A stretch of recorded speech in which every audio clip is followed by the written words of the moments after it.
The South Jordan Incident. On December 1st, 1938, a school bus carrying 39 students toward Jordan High School in South Jordan, Utah, stopped, as required by law, at a railroad crossing in dense fog and falling snow.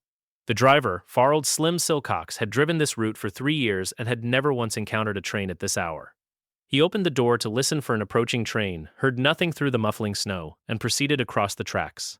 What he could not detect was a freight train known as the Flying Ute, running more than 4 hours behind schedule and speeding up to make lost time, bearing down on the crossing at nearly 60 miles per hour. The train struck the bus broadside, splitting it in two. The front section was carried nearly half a mile down the track on the locomotive's nose. 23 to 25 children and Silcox himself were killed, depending on the source, while 15 survivors carried serious injuries for the rest of their lives. It remains to this day the deadliest school bus accident in American history. In its aftermath, states across the country enacted laws requiring bus drivers not only to stop at railroad crossings, but to open the door and driver's side window to listen for an approaching train, a practice alongside the mandatory stop itself that became standard nationwide and remains federal law today. The Prestonsburg Incident. On February 28, 1958, a Floyd County school bus carrying 48 elementary and high school students struck the rear of a wrecker truck on U.S. Route 23 near Prestonsburg, Kentucky. The driver, John Alex DeRosset, had pulled off to the side moments earlier to load more children when the collision sent the bus sliding down an embankment and into the rain-swollen waters of the Lavisa Fork of the Big Sandy River. It was swept downstream and fully submerged within seconds. 22 children escaped in the first chaotic minutes by scrambling through windows as the bus filled with icy water. The remaining 26 children and DeRosset himself drowned. It took Navy divers more than 50 hours to locate the submerged bus, and volunteers and National Guardsmen spent 69 days recovering the last victim from the river. An inquiry later cleared DeRosset, who died alongside the children, of any negligence. The disaster led directly to the founding of the Floyd County Emergency and Rescue Squad, one of the first volunteer rescue organizations in the state, which remains active to this day. With a death toll of 27, Prestonsburg would not be matched in scale for another 30 years, until a bus from a small Kentucky church met a drunk driver on Interstate 71.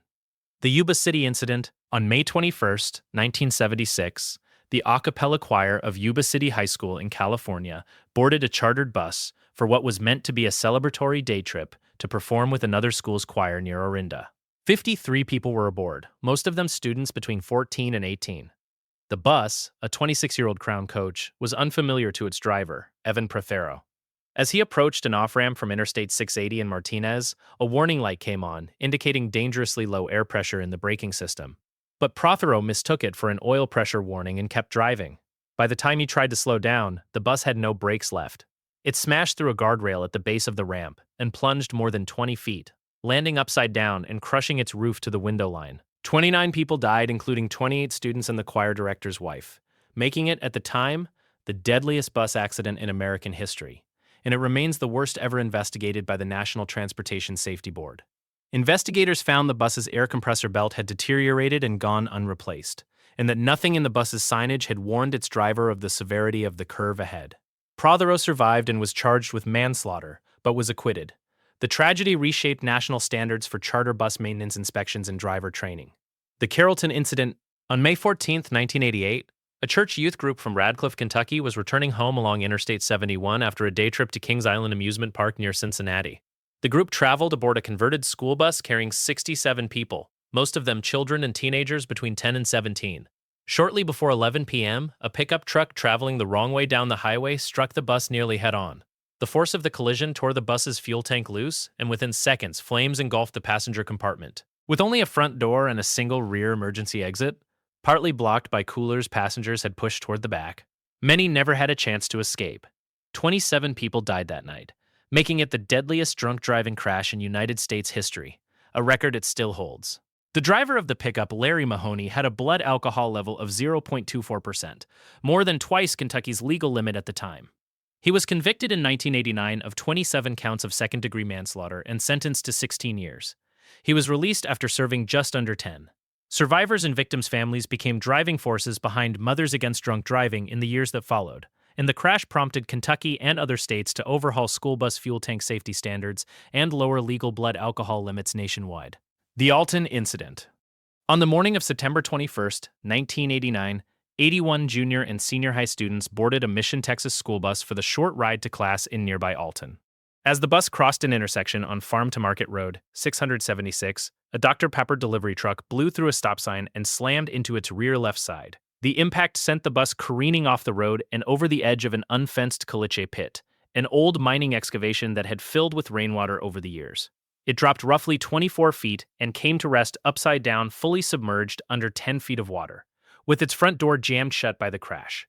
The bus filled with murky water within 30 to 60 seconds. Most students near the rear emergency exit or the windows managed to escape, but those trapped in the center of the bus, unable to see in the darkened water, could not find a way out in time. 21 students ultimately died, almost all by drowning. The truck driver was charged with criminally negligent homicide, but acquitted at trial in 1993.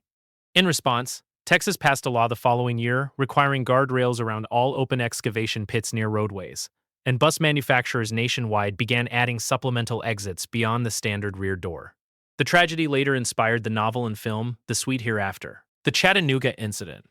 On the afternoon of November 21, 2016, a Woodmore Elementary School bus in Chattanooga, Tennessee, was carrying 37 children home from class when its driver, 24-year-old Jonathan Walker, lost control on a narrow residential road.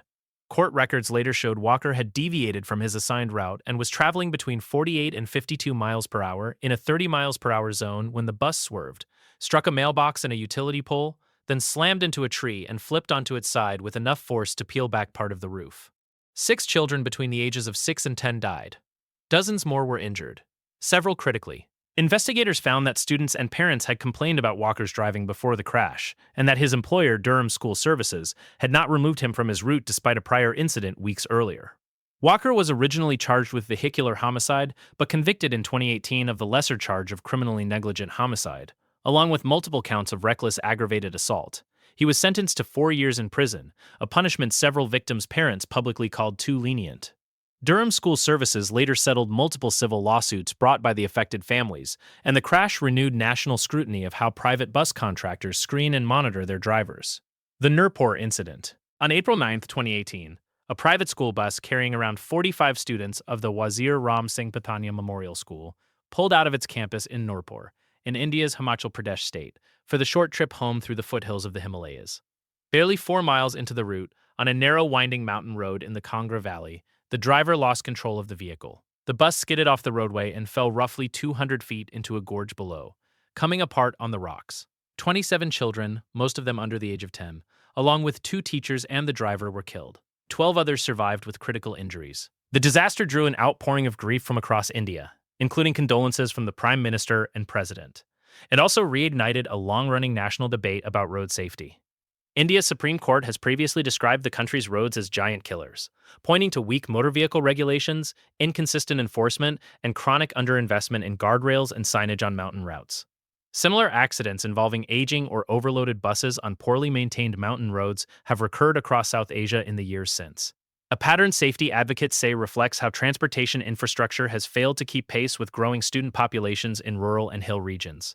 The Pathum Thani incident. On October 1, 2024, a chartered bus carrying 44 people, 38 students, and 6 teachers from a school in Utai Thani province caught fire on a highway in Pathum Thani, north of Bangkok, while traveling to a field trip stop in Ayutthaya. The bus, more than 50 years old, had been illegally modified to run on compressed natural gas.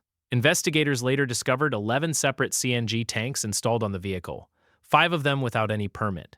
When a leak ignited, fire tore through the bus with extraordinary speed, racing through the lower section before most passengers could reach an exit. 23 people died, including 20 students and 3 teachers.